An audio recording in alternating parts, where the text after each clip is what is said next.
Watching Kyle's unboxing videos again? Yeah, he always finds the coolest... No way! A robot dog? Gotta ask where he got it. Or use your Samsung Galaxy S24 Ultra. Just draw a circle around the dog on your screen, and it shows you where to buy it right in the app. Whoa, I just learned a new trick. And that for once, I beat Kyle to the next big thing. Circle it, find it with the new Galaxy S24 Ultra and circle the search with Google. Get yours now at Samsung.com. Internet connection required. Results may vary based on visuals.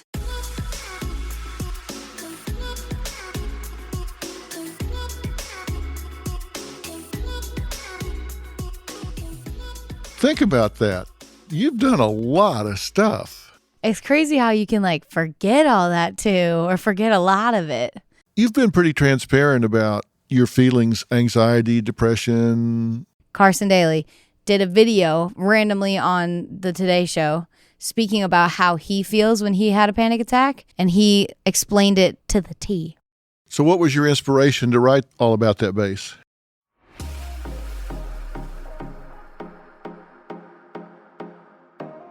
Well, this is Dr. Phil, so you found Fill in the Blanks. And my special guest today is none other than Meghan Trainor. Hi. Listen, let me tell you a little about her before we start talking to her. She first made history with her Diamond Certified Smash single, All About That Bass. And the award-winning singer-songwriter has garnered a Grammy Award and achieved 8 multi-platinum singles and 2 platinum albums, sold out 3 world tours, penned multi-platinum hits for peers across pop and country, and received countless industry awards and nominations. Expanding her influence on pop culture, she starred on Fox's hit series The Four, Battle for Stardom, and is currently on the superstar coaching panel of ITV's The Voice UK alongside Sir Tom Jones, will.i.am, and Ollie Murs. She kicked off 2020 with the release of her 3rd full-length album, Treat Myself, and let me tell you, I've listened to it top to bottom, and it's not good. It is great.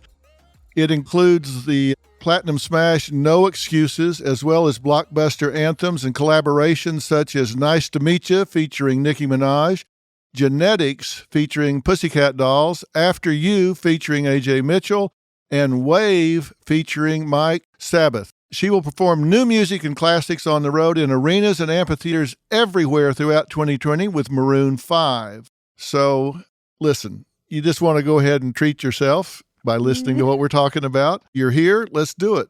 Meghan, how are you? Hi. How's that for an intro? That was incredible. That was my dreams. Wow. Yeah. I mean, if you're all listening out there and you don't know, I'm the biggest Dr. Phil fan in the world. So this was like my birthday dreams and a bucket list for me, just to get to talk to you for an hour is pretty sick. Hearing you say all those words, like my heart just stopped for a minute and now it's back. Listen, think about that. You've done a lot of stuff. It's crazy how you can like forget all that too, or forget a lot of it. And like, I mean, here, this is like, it's crazy because like you're my favorite person ever. And they're like, what would you ask Dr. Phil when you get to talk to him? And I'm like, the only thing I could think of is like, hey, how do I be not so critical on myself? Like when you read all that stuff, I just like forget it all. And I go back to like, no, you're not good enough. Be better and work on yourself every single day. You know, Oprah and I were watching something one day. It was like E.T. or something on red carpet. And we were just sitting in the office watching it. And somebody like really glamorous was going by. And she said, you know, I never feel like they look. Wow. And we talked about that a little. Are you that way? When you look at people and they're all glammed up and they're having a great time, do you think, I don't feel the way they look? I feel that way when I'm all glammed up and gorgeous. Like I'll look at a picture of a red carpet and I'll be like, wow, we look amazing. I was so miserable. Like I know what that felt like. So yeah, I don't know. Are you critical? Are you critical of yourself? Yeah, not only with like looks though, it's like with my career and with my music and with my relationships, or like everything except my marriage and my relationship with my family, because those are amazing. Does it get in your way?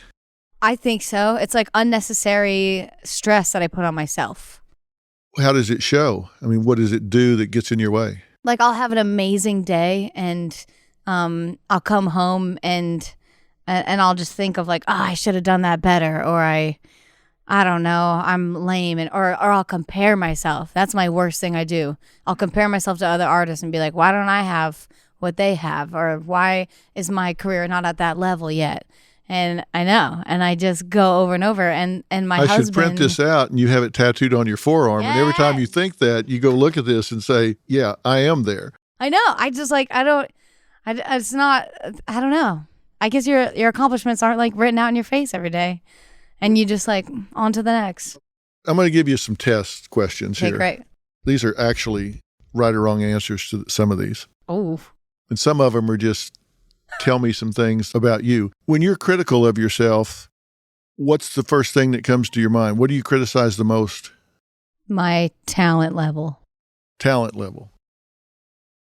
I guess. My voice. Wow. That's pretty hard to wrap your head around. Okay. Now, if you compare yourself to somebody else, do you compare your talent level? Do you say, Yes. I don't sound that good, I don't Yes. write that well, I don't present Yes. that well, I don't perform that well? Yeah, my writing, I'm pretty confident in that. Like me in the studio is 100% love it. But like my performance, or how good I look on stage next to someone else. And I've even been told like, well, she looks like a model, so with you we're going to have to do more work. We're going to make you move around and dance more and put more effort into it. And it crushes me, you know? What do you say? I just bite my tongue and I'm like, yep, okay, whatever we have to do to get this done. What do you do when somebody compliments you straight up? When they say, you are fabulous? I wrote a song about it. My first thought is like, I feel like what everyone is raised on is this weird thing of when they get a compliment, we're like, ugh. We're like, no, stop. And one of my songs working on it, on the album, is talking about how it's so bizarre that that's our first natural reaction, and how it should be, thank you. Thanks, I agree. That's so nice of you, you know? Do you think you don't do that because you don't claim it, or you think you don't do it because you think it's arrogant and you've been taught not to? It's like, I don't know. Isn't that like a thing we've all been kind of, I don't know. It's like a thing in society that we all do. I don't know, you know? It's uncomfortable getting a compliment. But I don't want it to be. I want to believe it and be like, yeah. Yeah, but you have to behave your way to success. Behave your way to success. Yeah. The difference between winners and losers is winners do things losers don't want to do. Yes. Winners have to build their confidence up, and you have to be willing to accept a compliment. Just like you say in the song, if somebody says, hey, man, you look great today. Thanks for noticing. And actually own it. But you got to be your own best friend to do that. If somebody said that to your best friend, what would you tell them to say to themselves? Yeah, I would stop them and be like, you're gorgeous, which is what I do to my best friend. Yeah, and if they said, oh, no, I'm not. I look like shit today. I don't this. My mom does that. And you'd say, Every 5 no, seconds. just stop. Don't say that to yourself. So you got to be your own best friend, right? Yes. Okay, next question. Okay. I'm taking notes over here. If something goes really well, do you say, that was easy? Like if you took a test, for example, and you got a great grade, did you tend to say, oh, man, that was easy, thank God? Or do you say, I crushed it? I crushed it. Because I prepared well and studied well. Yeah. All right. Do you get colds? Cold, like sick? Yeah. Yeah. Why? My sinuses. Yeah, but why you get sick? Allergies. I have a bad immune system since I was a kid. Mm-hmm. I used to get sick a lot. I used to get bronchitis like all the time. Had asthma. Mm-hmm. And nowadays I get a cold if I'm run down, if I'm working too much, or if I don't get enough sleep. Mm-hmm. Sleep is a key to life. Mm-hmm. I drink a lot of water and I try to eat healthy and work out. But like if I don't have sleep, I'm out. Yeah. You won a Grammy. I did. Why? Ooh. It's crazy because I like always wanted to be the artist singing my songs, and I won it for Best New Artist. And I was nominated the years before for like best song and best record. And I was like, yeah, I'm a songwriter. This makes sense. And I didn't win. And I was like, I guess if I was going to win any award, it was going to be that one. And then the next year, I got nominated for Best New Artist. And I won that. And I was like, oh my God, the world accepts me as an artist. This is my dreams coming true. I'm going to start accepting me as an artist. Did that validate you? Yes. Did you need that? Yes. Okay. Why am I asking you these questions? Because you just want to get to know me better because we're best friends. Yeah. I love it. I don't know. You're examining me and you have the answers to the test. No, people have internal locus of control or external locus of control. And internal locus of control is when they attribute to themselves the consequences in their life, good or bad. If things go bad, they say, screwed that up. If things go well, they say, I did that. I'm smart, I'm talented, I'm this or that. And people with external locus of control don't take responsibility. If things go bad, they say, they didn't treat me right. I didn't get a fair shake. I didn't get a good break. The test was too hard. I got sick, man. When your number's up, your card gets punched. What are you going to do? They always push it out to something else. You seem to have an internal locus of control. You own what happens. You agree? That's a good thing, right? Well, yeah. It's just a thing. It's a thing. Yeah. Yeah, because I was 19 when this all happened, and without realizing it, I was all of a sudden in charge, like the CEO of a company, like $1 million company. And I was like, uh-oh. And everything down to artwork, down to what the title is going to be, how the font looks, how like every single thing is up to me. So if it isn't a success, yeah, it's my fault. I go right to like, how did I mess this up? And how are other people doing it and achieving what I want? Or like, what am I doing wrong? So why do you deserve all this success? Because I worked really hard. Yeah. I have talent. Do you believe that? Yes. Yeah. And so you would then predict that it's going to continue. I know I'll write songs till I'm 100. Yeah. So you have talent. Talent doesn't come and go. Yes. You either have talent or you don't. You do. So you should predict, right, that you'll continue to have success because of your talent. Yes. So you think this is a lifelong thing for you? You'll write till you're 100? Yeah. Yeah. Why is that easy for you? I don't know. Everybody I know in the business, I know a lot of people in the music business. They all say you are a killer songwriter. I've never heard anybody that doesn't say you're a killer songwriter. Really? I was talking to Nick and Joe Jonas the other day. They said, you are a killer songwriter. That's crazy because I still get asked. Like, people will come up to me and be like, whoa, you wrote this song? And I'm like, oh. But the industry, my people in the industry, they know. And it's so nice to hear that. That's so awesome. Yeah, I just have that. People, like, when they tell me, I don't know, when they talk to me about it, they're like, you're born with it. You have that talent. You got that that a lot of people aren't born with and have to learn how to do it, right? I was like a freak. I was like 7 years old writing these big love songs.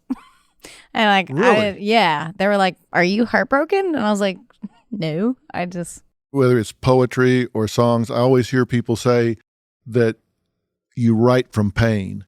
And like comedians, that comedy comes from pain. Is that true with you, or do you just write from wherever inspires you at a given time? My dad taught me that there's too many slow songs in the world. So what I like to do nowadays to make it interesting too is I'll write an upbeat song and I like to flip it. So you think it's going to be this happy dance song, and then I'll write a sad love song on top of it. Or I'll do like a sad ballad, but write something inspirational and like uplifting. But I don't write my songs from pain. Mm-hmm. I like to take fun concepts too and be like, look how awesome everything is, you know? Listen, a lot of people listen to this podcast. I mean, like a lot of people. And there will be a lot of aspiring artists that will listen to this that really try to break the code and figure out. Because, I mean, what is it? We looked it up, Freedom, not long ago. 20,000 songs a day come out. Oh, yeah. I mean, it's some god-awful number, right? Oh, yeah. 20,000 a day. Is that the number? Yeah, it's like 30,000 or 20,000. Yeah, something it's like thousands crazy. of songs a day, every day. Yeah.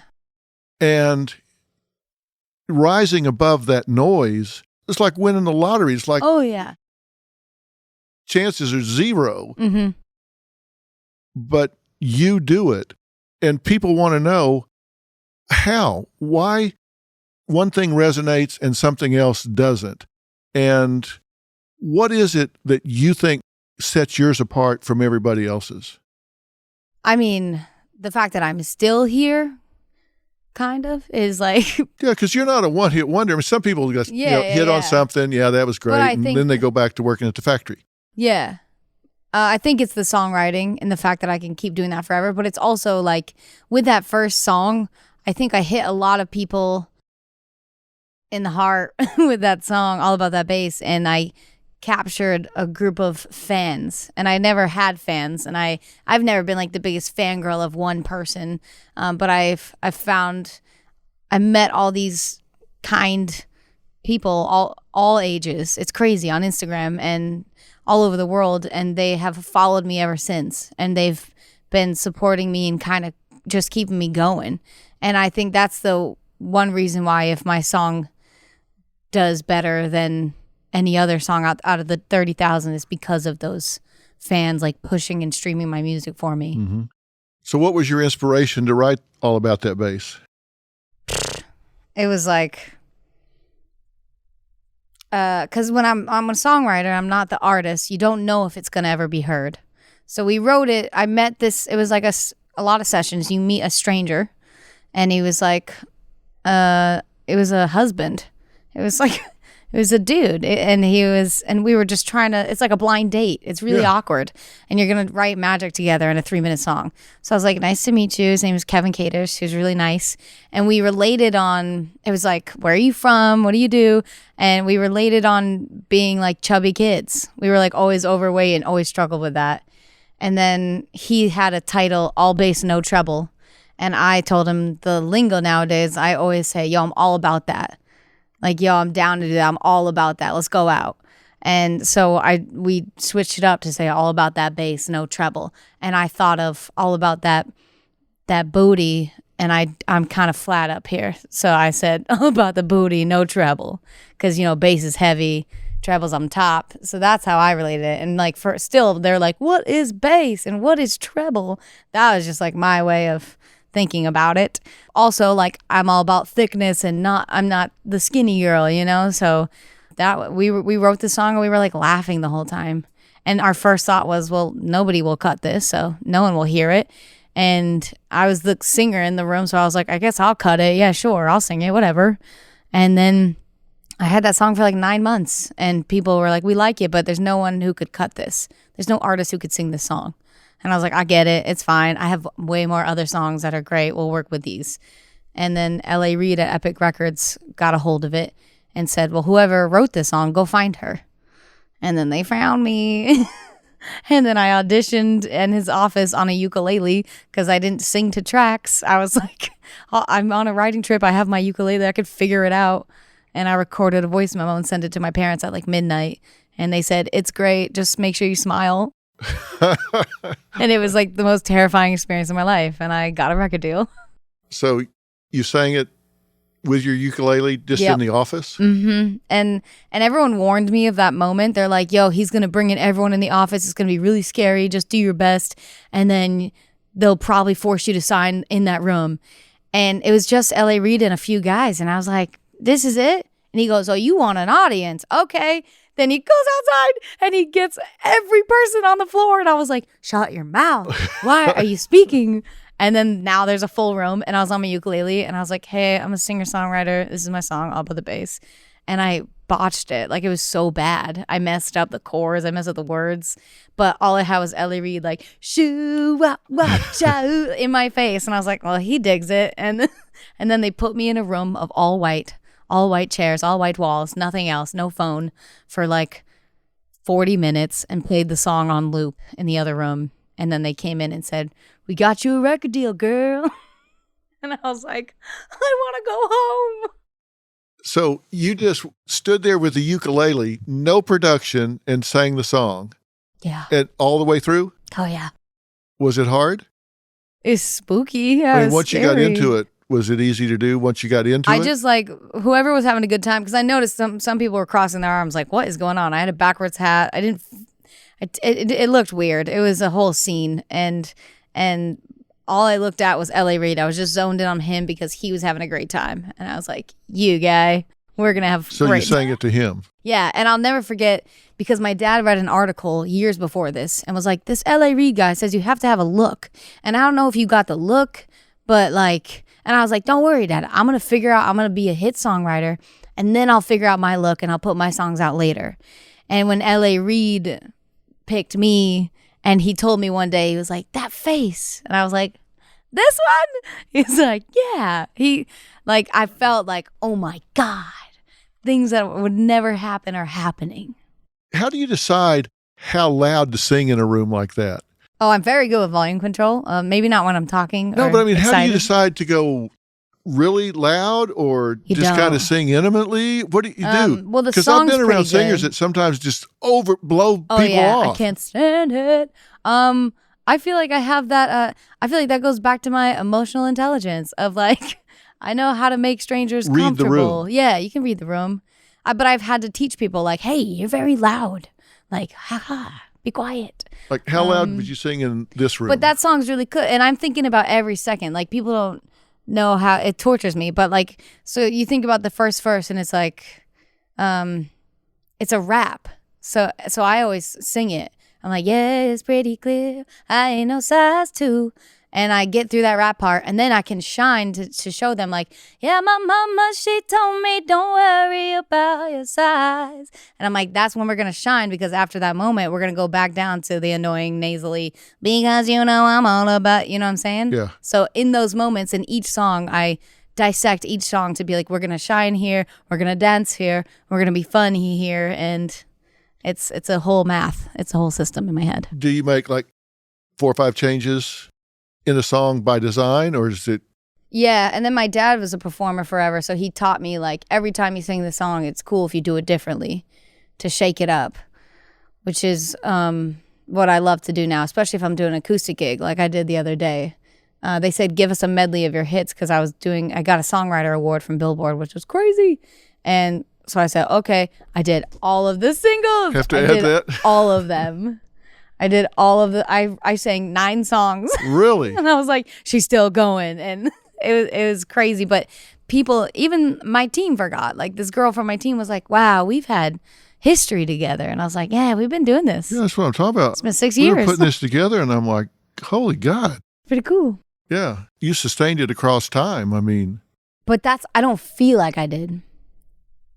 yeah. And I don't feel, which I don't ever want to feel, but I don't feel famous, you know? I don't feel like, even when I'm like, I come home to my beautiful home and like get to do all the cool stuff we get to do, I don't feel like super accomplished, I guess, because life isn't as crazy as it used to be in those moments. You mean fan-wise, groupie-wise?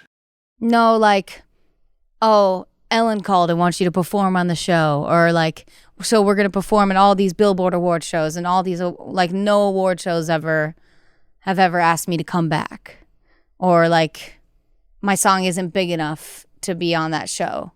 And I'm like, oh man, but I feel like I have way more hits than a lot of artists, you know? And it's a thing that tortures me, and I should not compare myself.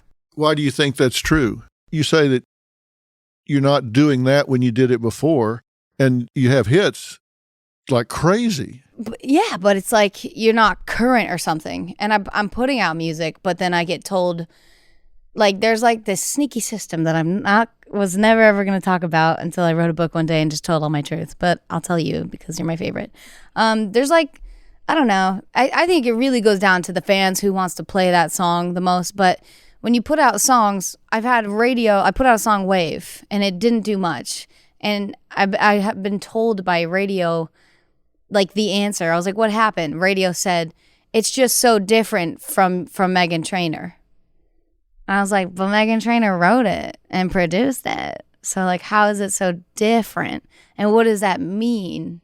Like, that means you're not going to play it because it's so different, you know? So these things keep me up at night. You think they've got in their head System. a Meghan sound? Yeah. And it you'll doesn't hear, go with that? I don't know. And then people are like, make sure you don't write for, like, you don't chase radio and you don't chase what they want you to be. Be yourself. And I'm like, yeah, but then when I be myself, they say it's too different from yourself.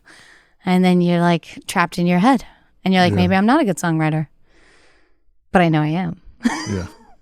You know? Yeah. So you say you don't feel famous.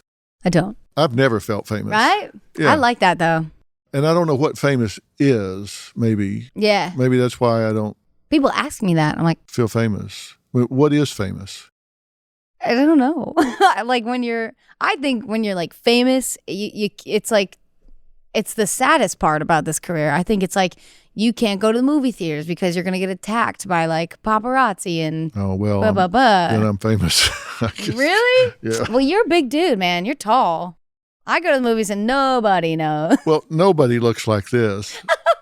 I've seen better heads You're on nickel beer. gorgeous. I've seen better heads on nickel beer. Seriously, you're a nobody sight. looks like this in Hollywood. Everybody looks like Johnny Right. Depp or something. Yeah, I feel you. Nobody looks like this. You got a hat? Yeah, I can wear a hat, but still, as soon as I open my mouth, Yeah. because nobody sounds True, like true, this true, out true, here. true, true. I can go to Texas and talk. just one of the Nobody turns guys. around and looks. Yeah. But here, everybody turns around and looks. That's true. But you got to embrace your weaknesses. Like I wrote my first book in 98 or something, and I read a study that said 78% of men would amputate a body part rather than be bald. And Oh, no. yeah, they ain't cutting nothing off of me. You know. But they put my picture on the front of the book, and I launched it on the Oprah show, and she held it up and said, "Oh, you'll find it's got his big old bald head right there on the front of it." Oh, bruh. And no, it was great. Yeah. And I thought, you might as well embrace it because you're not going to grow hair tonight. Yeah. If I could grow hair today, I wouldn't. Yeah. I think I would look funny with hair. You would. I think you're gorgeous. Yeah, right. I do. Your eyes are like a blue swimming pool. A blue swimming pool. A gorgeous blue swimming pool. Gorgeous blue swimming pool. Let me write that down. Gorgeous blue swimming pool. I'll tell myself that. Thank you for noticing. You're welcome. See, that's what you're supposed That's to what say, I'm supposed right? to do. Yes. Thank you for noticing. Are you a tomboy? I grew up with two brothers, and my mom's not the girliest girl in the group, so I think I was more on the tomboy side. Yeah, growing up. Well, you said you played football. Played football, and I played baseball when all my friends were playing softball, and my friends were the cheerleaders while I was playing football. What position did you play? Center. I was a big gal. You played center? It was actually very messed up. I don't know who let this ride, but I was center, and my older brother was quarterback. So his hands... Oh, that's starting to sound a little weird. It's so weird. And anytime anything went wrong, it was my fault, you know? Yeah. Were you good? Yes, I was. Good at blocking or what? I was good at blocking, but also I would listen because we're children. We're in like 4th grade. And I remember listening, overhearing. I got these crazy superpower ears. I could hear everything. And I would hear them be like, okay, so Michael's going to get the ball. Okay, great. Awesome. And I was like, it's going to Michael. And I went around and I got him right away. And I was like, So you I'm played too good at defense this as sport. well. Yeah, I was all over the field. Yep. That's cool. Thank you. Yeah. How long did you play? Years. Too long. Played into high school? No. Through the 8th grade? Jesus, no, Dad. Oh, you're so cute. No, it's like 3rd grade, 4th grade, 5th grade, something like that. Your dad's over here doing a fact check on the yeah, timeline. he's like, high school. Yeah. No. So what do you do for fun? I sit on my couch and I watch Dr. Phil. Yeah, that's good. All and right. I watch movies. Yeah. So do you go out and do stuff? We go to the movies. Yeah. Yeah. I go to the movies. I've been like wondering what's like something fun we could do. So if you go to a movie, do you like go to IMAX movies? You go buy tickets and go to a movie? Oh, yeah. We buy them online and then we show up and nobody bothers us. Even like if we get caught at all, it's because my husband, because he's Spy Kids, Yeah. which is sick. But like he has the same baby face forever. He'll always look like that. Yeah. So if we get, people have asked me to take their picture and I'm like, oh my God. You say, yeah. yeah, sure. Yeah. But that's good, right? Yeah, it's great. So you have two brothers. I have two brothers. I'm the middle child. How do you get along with them? Love them. They're my best friends. Are they fans? Yes. Now they are. At first, I didn't really care about like my music, I don't feel like, because I was like the annoying sister. I would go to high school and every day after school, I'd write and produce a song by dinner time. And then I'd come up from the basement for dinner and be like, guys, check out my new pop song. And they're like, ugh, we don't want to hear another song. But nowadays, my brother is so involved, my older brother, that he actually writes the songs with me. And my younger brother is our engineer. So a song on the album that we all did just by ourselves is Lie to Me. And it was very special.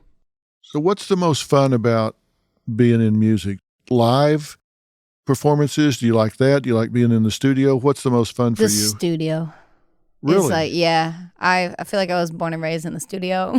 Really? And there's nothing more addicting to me than like bouncing and producing out what I just worked on that day and sending it to everyone, which is like a new thing I have to learn not to do because music gets leaked like that. But I love sending it to my family, and I actually put my headphones in and I listen to it on repeat until I fall asleep because it's like I'm so proud. Is that a test?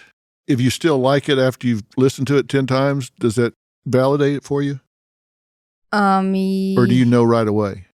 I know while I'm doing it, yeah. I don't know. I don't want to sound like so cocky and annoying, but like if I write it down and produce it and sing it out, I'm like in love with it. Only a few times, like on my older songs I put out, I'll like cringe when the bridge comes. I'm like, why didn't I take more than 20 minutes on this? Yeah. But I'm pretty fast. So do you hang out with your brothers now? Yeah. They're literally my favorite people. Are they tight between themselves? Yeah, they're best friends. How far apart are they in age? We're all like a year apart. Congrats, parents. My dad's like, he was on the older side. He was like 43 and my mom was 23. Yeah. Jesus. And they had us back to back. Yeah. My boys, I have two and they're 7 years apart. Wow. Yeah. Did you like that? Yeah. I don't think you've seen my boys. Oh, yeah. I know your family. That's Jay and Jordan. Yeah, they're stunning. Look at those eyes.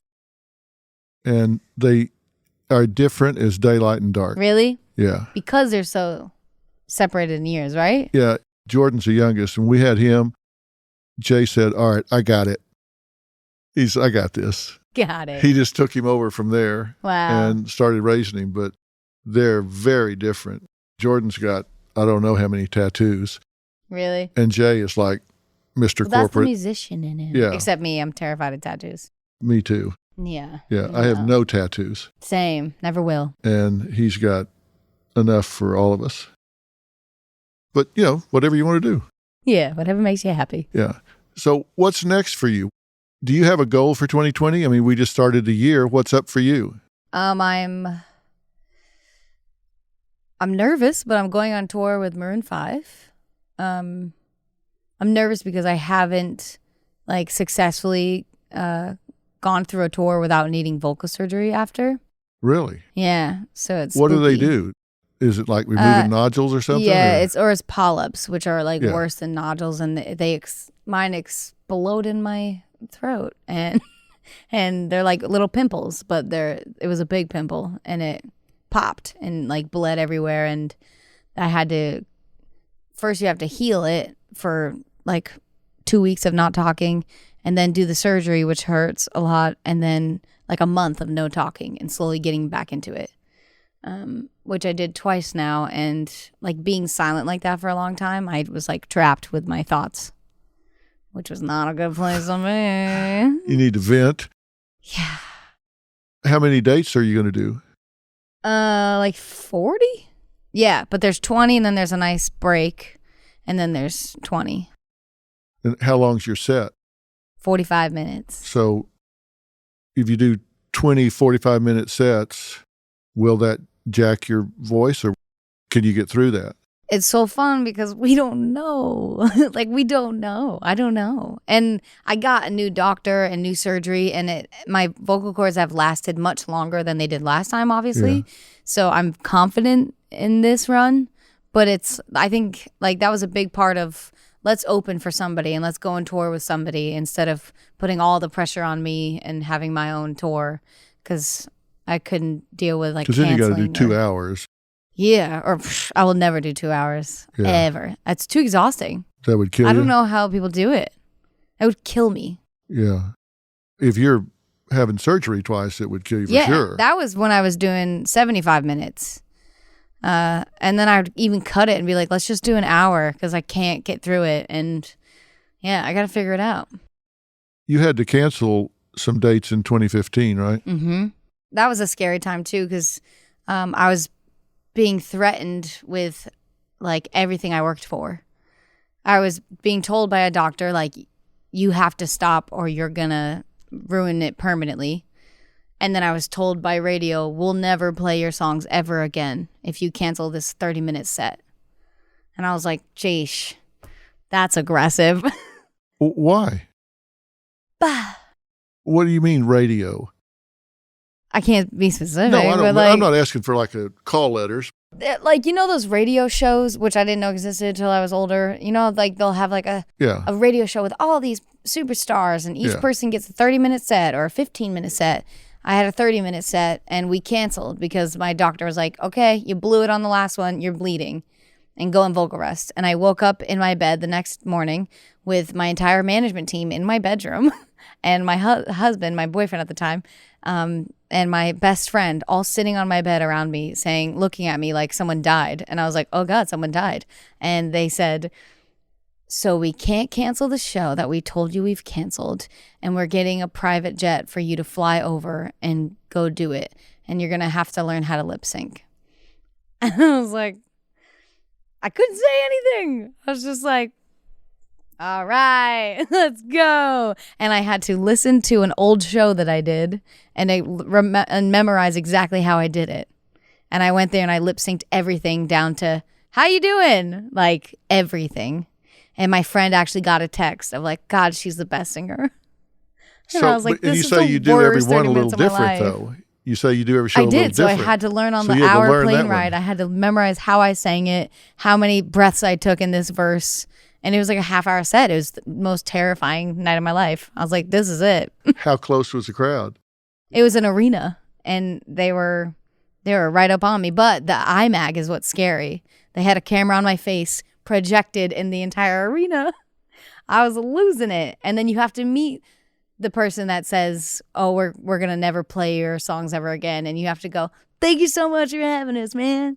This has been the best trip of my life.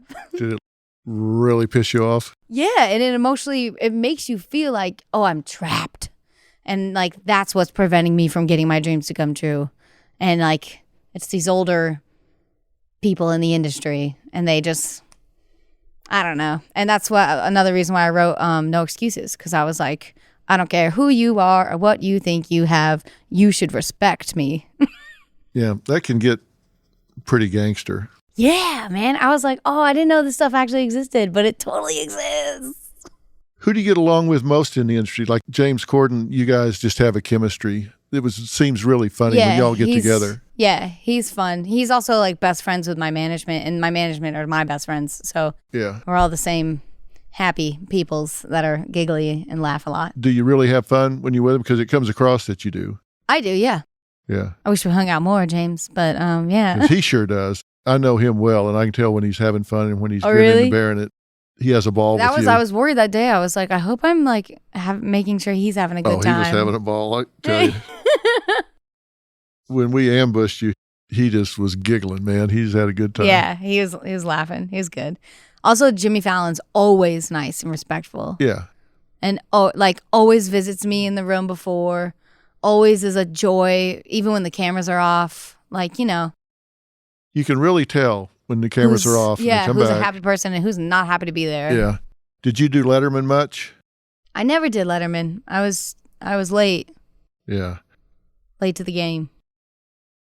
I did Letterman after about a year of him dogging on me. He did Words of Wisdom from Dr. Phil. No way. And he would take sentences and put them together where it made me sound really stupid and all. He called me quack, half-baked quack, all different kinds of things. So I went on after about a year. And, they always do the pre-interview. We're going to talk about this. Yeah. You know how it is. They called to do the pre-interview. And I said, okay, here's the pre-interview. I'm coming. We can be nasty or we can be nice. And you don't need to tell me in advance. Goodbye. And I hung up and went. It was hilarious. I have to watch this now. Yeah. Then I had a blue card and I had listed on it every name he had called me. Oh my God. And we sat down. He said, now, before we start, I just want to say, now, I may have said one or two things along the way. And I said, well, actually, I have a list of what you said. It was fun. That was a long time ago. We actually struck up a really good friendship. But yeah, everyone's been nice. It's just Yeah. the people behind the scenes, Yeah, exactly. You've been pretty transparent about your feelings, anxiety, depression, the doubts that we started talking about in the beginning. Have people talked to you about that? Having your fans and stuff like that? Because that seems to me to be hugely inspirational. Because people look at you and say, if she can talk about this, deal with this and overcome it, then I can. Yeah. I just was uneducated about all of it. And my parents were too. When I heard anxiety, I thought people would just be stressed out. And I just didn't know what it could actually physically do to your body. And after the vocal surgeries and I remember it was a month after my vocal surgery, they scheduled an Ellen performance. And I was like, guys, not going to make it. They're like, we'll be okay. And I'm like, I don't think you understand. And I was so scared that in my vocal training, getting back into it, I had days to get ready. I was bawling my eyes out.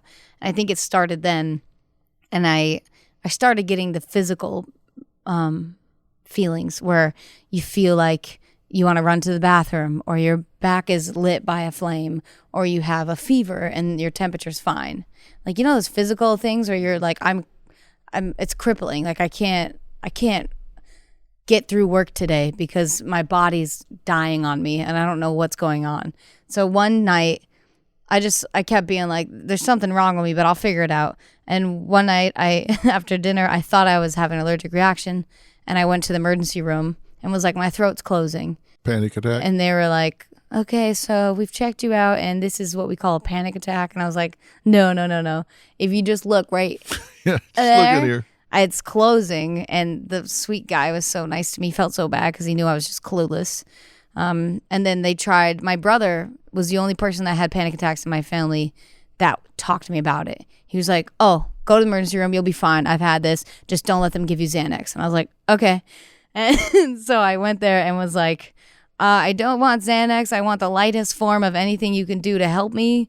And they did. They gave me some very light, I don't know what it was, but it worked and it was fine. And after that, I went to every doctor you could think of except you. I could have probably used you. Yeah, thanks a lot. I went to every doctor and was like, please fix me. And a lot of them promised they would and they couldn't. And then I finally met a psychologist and he said, your chemicals are like this and we got to bring you back to here. And it made me feel so much better. And so oh, I'm not going crazy. I'm not schizophrenic, because things would start moving. I had body dissociation or whatever it's called. Yeah, you get that anxious. People don't realize anxiety is not just a psychological phenomenon. There's a neurological component to it as well. Yeah. And the neurotransmitters in your brain get disrupted. And it's like being on a racetrack with no exit ramp. It's just going and going and going, and you can't do anything about it. Yeah. He said stuff that finally made sense. He was like, there's a fire alarm in your head, and it's just going off for no reason. That was the best thing he could have ever said to me. And I was like, yes, that's how I feel. He's like, when there's actual danger in front of you and that's how intense it gets, your body's telling you that's happening all day long when it's not. And I was like, cool, fix it. What do we do? Well, you've got a recorder in your brain called the amygdala. That's what it is. Yeah. And he's so smart. So it records this, and then whenever you hit that play button, something will trigger it, and it's right there. My back's on fire. Yeah. Why is your back on fire? I don't know. I used to not be able to talk about it because it would bring it back. Yeah. But I feel like I beat it, and I accomplished so much and I got back into my soul. It's like my soul left for a minute and now it's back in my body. Yeah. I'm Katie Maloney, I'm 37, a divorcee, and I'm out here falling in love every day with myself. And I'm Dana Cathan, 33, former needy mess, and delusional Leo, but I've never been happier. Never been happier. You know that. Good. The foundation of this podcast is for people who want to live their life unapologetically. It's a safe space for anyone who's going through a transition in their life or just dealing with the regular bullshit. It's a religion. We're not saying that we're looking to start a coven, but that might be why we started but this we're podcast. not saying that. Join our cult. Community. The coven. Religion. Okay, let's just stick with community. Listen to the podcast. Listen to the podcast. See, people don't realize we have one arousal system. It's the same system if you're excited at a ball game, Yeah. or if you hear somebody behind you in a dark alley, Mm-hmm. or you're all excited at your wedding. We have one arousal system. It's the same thing, same chemical, same Wow. arousal. It's just how you label it. It's exactly the same. If you're at the football game and they score in the last second, you hey! Yeah. That's exactly the same experience you have when you have a panic attack. You just labeled it differently. That's crazy. Isn't that something? That's crazy. And like what really like was tough going through it was the industry people understood me. Like my lawyer understood me and my management, but my best friends, my family, like my mom didn't know what was happening. She hadn't gone. It felt like for me a mental breakdown. Like, and I guess she's never gone through that. She's always full of anxiety, but she's never had these moments. And when I would text her, like, I'm going to the emergency room because I can't breathe again tonight, she'd be like, nah, come here, I'll rub your head. And I was like, no, I need an oxygen tank or I will die. Like, this is it for me. And finally, who's our guy who saved my life? Carson Daly did a video randomly on the Today Show speaking about how he feels when he had a panic attack. And he explained it to the T perfectly. And I texted it to my mom and I was like, this is what I'm going through. And she was like, oh. And then she was like bawling and said, I'm so sorry. I had no idea. And then I realized like, oh, this is what my fans have been talking about for years. And this is what they mean of like, I can't go to school. I'm miserable. And when parents come up to me and say, my kid was so suicidal until your song came out. And I was like, my 3-minute song can fix this, whatever's happening to me. I was like, well, let's write some more. Yeah, that's what I'm Easy. saying. It's inspirational because people think they're alone. They think they're the only one I felt experiencing like that. I was the only one and I would be in a, like, I thought I was like losing my mind. And you know, there's a first link in every chain. And what I always tell people is if you can identify there is a first thing that signals your anxiety or panic attack. It might be flushed cheeks. It might be heat in your back. It might be a sweaty palm. It might be a dry mouth, something. There's some first signal. And if you can figure out what it is, then it can become a cue for coping or a cue for deterioration into panic. But if you have a coping sequence and you hit that, you go, bang, I know what I have to do.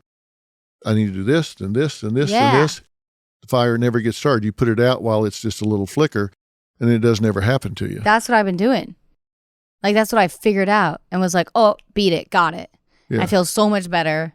And my therapist was like, you should treat yourself. You're killing it. You look great. And I was like, I know. And but it's like my triggers are if I don't get enough sleep. If I don't get enough sleep, my body confuses it with anxiety. And I'm like, no, we're just exhausted. Or I know if they give me the schedule of what's coming up, that was my first panic attack ever. They read me my schedule for the week. And I was like, I'm going to die. I'm not going to make it. So I tell my mom, because she's my assistant, I'm like, I don't want to talk about work from here on to nighttime. Like, I want to be done for the day. And they're really good about taking care of me like that. And the whole thing is you have to finish that sequence by rewarding yourself and saying, that just came on. I did that. Yes. I nailed that. You got to give yourself credit. You got to say it out loud. Yeah. I feel like we don't get to talk about that like as much, you know? No. Everyone's talking about how spooky and scary it is and how everyone's going through it. Even like children are going through it. But like when you when you can learn how to, I don't know, like in the moment I was like, there's another person in here and they're torturing me and I've done nothing wrong and I don't know why this is happening. But when you can take control again, you're like, that's really cool. And I'm proud of myself for getting through that. Yeah, you got to reward yourself. You repeat behaviors that get rewarded, and you don't repeat behaviors that don't get rewarded. It's just that simple. How do you reward yourself? I get a massage, or I get my nails done, or I do, like today, I was feeling overwhelmed about, I'm going to New York to do a bunch of promo, and it's going to be like really crazy days. And my husband, he just went through some random weird stuff that doesn't make sense. And it was kind of lame. It's not the worst thing, but it's kind of lame. And he was feeling down. And I noticed I had like 40 minutes before I was going to drive here. And I said, babe, let's escape. Let's go to lunch together. And he took me out to lunch and we went to our favorite restaurant and we just like had a moment together. And he's like, wow, I don't know what it is, but I feel so much better. And it was like we got to escape our world of chaos for a minute and just be together and eat our favorite food. So that felt nice. What's your favorite food? My husband recently, for health issues, he had to start being vegan because he's got genetically a bad heart from his family.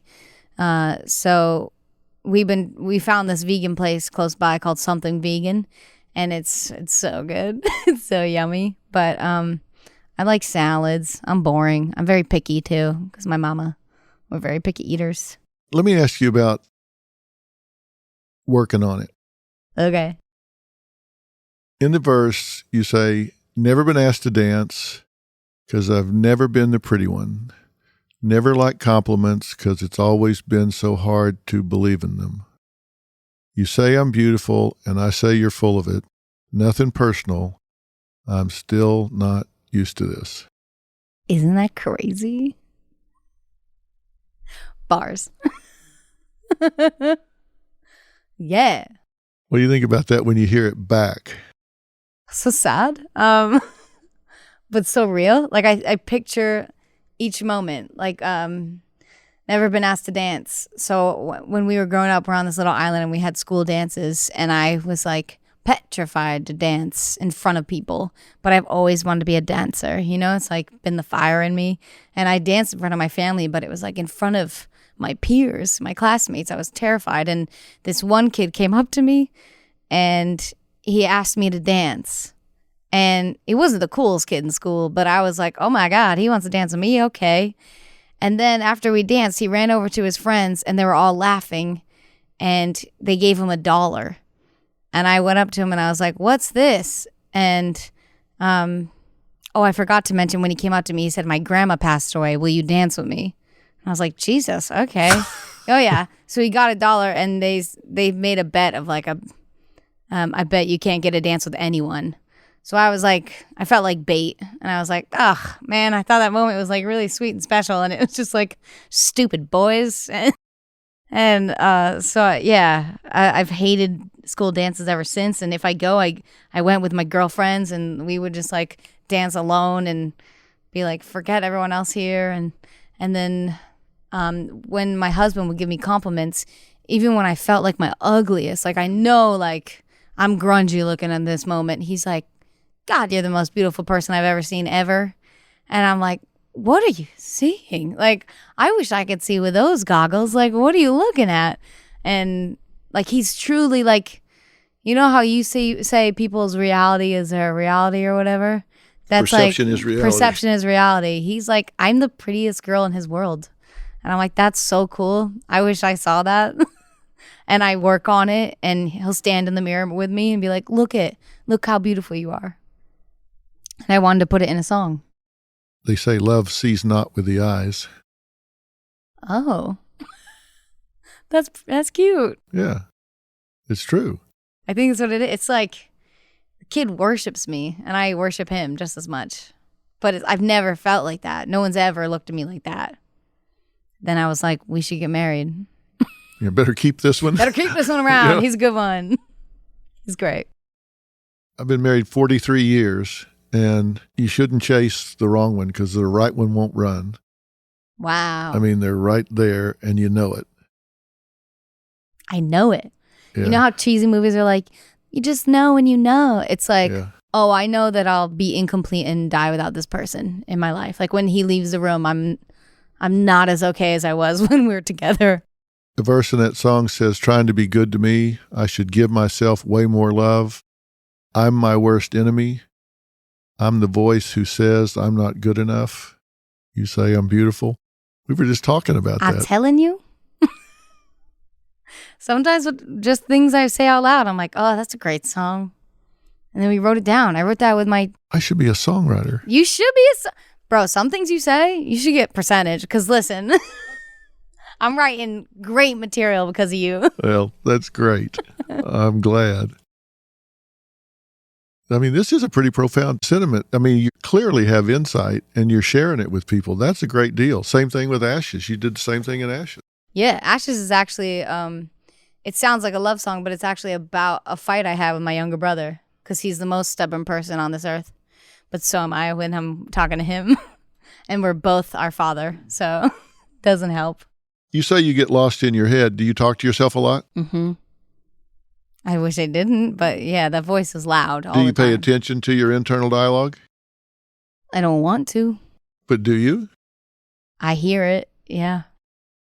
Yeah. Because, we talk at 125 words a minute. We think at 12 to 1,400 words a minute. I know. So if like a bully says something to you or somebody is critical or whatever, they say it at 125 words a minute, you repeat it at 1,400 words a minute. You repeat it 10 to 1 every time they say it. You repeat it 10 times. You take over for them and repeat it 10 times as much as they do. And then you engrave it in your body for years. Yeah, it stays forever. It becomes automatic. It's what we call automatic thoughts. Did they ever talk to you about that? No. They become so automatic that they're faster than 1,400 words a minute because it's like the old joke of the prisoners that have been in prison so long. They got the same jokes. They don't even tell them anymore. They just yell, 14, and everybody starts laughing. Wow. Because Yeah. they just know the jokes. They're automatic. And it gets so well learned that you just zip it through your head. It's like elevator music. You're not aware it's playing, but it's always running. Yeah, I've noticed like when I would be self-critical out loud or like when my mom does it, I notice that my brain is a sponge and it hears it and it learns it and it believes it. And I'm like, uh-oh, that's how I feel now. And when I started with All About That Bass, when I would perform it, I noticed I would start believing the words I would say because I would hear it every single night. And I would start dancing more confidently or like loving my curves and like believing it for the first time ever. And now when I look at pictures, I'll be like, wow, she looked really good. Like she looks great today. And this whole week I've been like, oh my, I got a facial. I was like, I look gorgeous. Like, and that stuff I believe. And so I've been trying to in every interview being like, if you stay positive on yourself, your brain will hear that and believe that rather than being like, ew, I'm disgusting. Well, this might make you upset. I doubt it. But you realize for every thought you have, there's a physiological correlate. Do you know what I mean? I kinda, yeah. For every thought you have, whatever it is, something in your body goes up, down, sideways. For every thought you have. Depressed people, you get their body chemistry, compare it to a person that's not depressed, it's different. Yeah. Totally different. Just for every thought. Like, for example, think of a dill pickle. Okay. A really crisp dill pickle. And think of biting into it. I mean, a really big one. Just you crunch into it and the vinegar explodes in your mouth. Love. And you can smell it and taste it. Okay. And what happens? It's delicious. Yeah. You start salivating right in the back. Okay. If you really think about it, you'll start getting a little change. Nobody touched you. Nobody introduced a smell. Nobody did anything. If you envision it, it'll change. And it's that way with every single thought you have. So if you think truly positive things, if you think empowering things, if you think, I'm going to go out and crush this because I'm good, I'm this, I'm that, and here's why, and it's fact-based, and you realize that the best predictor of future behavior is relevant behavior, and I've done this before, I've won before, I win every time, I'm going to do it because that predicts this, then your whole chemistry is going to change. Your shoulders go up, you stand taller, you lean into things. I mean, everything changes, and people can see it. They can read it. Yeah. You feel it, you project it, and they read it. Yeah. I did a little of that, and I learned that was real. That's a real thing. Yeah, that is a very real thing. That's a very real thing. And then because like confidence makes you prettier. It makes you happier. It makes you look better. Yeah. And I noticed that with like, I mean, I used to be like too shy to perform or like to dance in front of people. And then I was like thrown out to arenas and was like, sing all about that bass, how you love your body and your curves and you don't care. And I was like, what? And it was like the best therapy anyone could ever have. It was great. Is there any better feeling than the audience going crazy for something you write and then perform? Yeah. And they just go wild, right? And the song, like the lyrics, it was like exactly what I needed. It was great. Yeah. So this album is out January 31st. So it's been out 5 days. Oh my God, it's here. Yeah. How excited are you? I'm so excited. Out now is also this music video I did with Nicki Minaj, which was crazy. But that's another self-empowering, like, I love me, this is who I am. It's called Nice to Meet You. And it's like, I'm just what I want to be. And I love that because it sounds just like an awesome radio bop, but it's also a big, powerful message. We can find that on YouTube. Yep. And all the streaming places. Yeah, all the streaming places. And this album, this is the music you're going to do on tour along with some of your favorites, right? Yep. We'll bring back the hits. You're going to mix some of this in with your hits. And when does the tour start? End of May. Oh, okay. So this is coming up. Oh, yeah. I have like promo, and then I'm going to promo in New York. Then I'm going to London to shoot the Voice UK as a coach. And then I have like 3 weeks to get my tour together, and then I go out. Do you like that? What? Being on tour? No. You don't like it? No, I like the meet and greets, and I like seeing the fans' reactions on stage. Yeah. But it's exhausting, and like my body was not built. I always say my body was not built to tour. It was not built to be a pop star, but it really wants to be. Yeah. So what do you do during the day? All day long. Like it starts at like noon. You get glam for like 2 hours. Then you go do.